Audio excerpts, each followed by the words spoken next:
Hello friends, ఈరోజైతే ఇంట్లో ఎంతో టేస్టీ అండ్ క్రిస్పీ చెక్కలైతే చేస్తున్నాము. వీటినైతే మా సైడ్ చెక్కలు అంటారు. మరి మీ సైడ్ వీటిని ఏమంటారో కూడా కామెంట్ చేయండి. ఇంకైతే ప్రొసీజర్లోకి వెళ్ళిపోదాం. ఫస్ట్ అయితే సబ్బియ్యము పెసరపప్పుని నానబెట్టుకోవాలి. ఇంకొక బౌల్లో 2 కప్స్ ఆఫ్ బియ్యం పిండి తీసుకొని అందులో మనకి క్రిస్పీనెస్కి తగ్గట్టు నెయ్యి అయితే వేసుకోవాలి.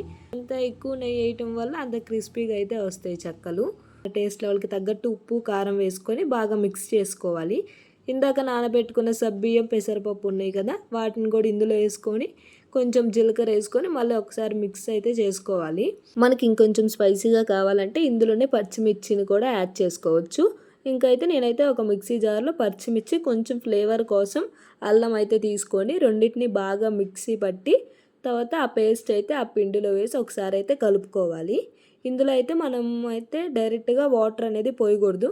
కొంచెం వేడి నీళ్ళు అయితే కాగబెట్టి కొంచెం కొంచెం వాటర్ పోస్తూ మనం పిండిని అయితే మొత్తం కలుపుకోవాలి. సో ఫస్ట్లో అయితే నేను కరివేపాకు వేయటం మర్చిపోయాను. అందుకని చెప్పేసి మళ్ళీ కొంచెం కరివేపాకు వేసుకొని మొత్తం ఒకసారి మిక్స్ చేసుకోవాలి. ఇంకా మనకు అసలైన టాస్క్ ఇప్పుడే అనమాట స్టార్ట్ అయ్యేది.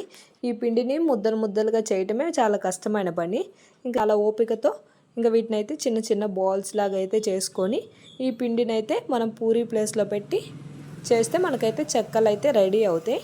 ఇంకా చెక్కలు కూడా చేసిన తర్వాత ఇంకా స్టవ్ మీద కడాయి పెట్టుకొని అందులో ఆయిల్ పోసుకొని ఆయిల్ బాగా హీట్ అయిన తర్వాత అందులో మనం ముందుగా చేసి పెట్టుకున్న చెక్కలు ఉన్నాయి కదా, అది ఒకటి తర్వాత ఒకటి విరిగిపోకుండా జాగ్రత్తగా అందులో వేసుకొని బాగా రెండు పక్కలైతే కాలనివ్వాలి ఎర్రగా వచ్చేటట్టు.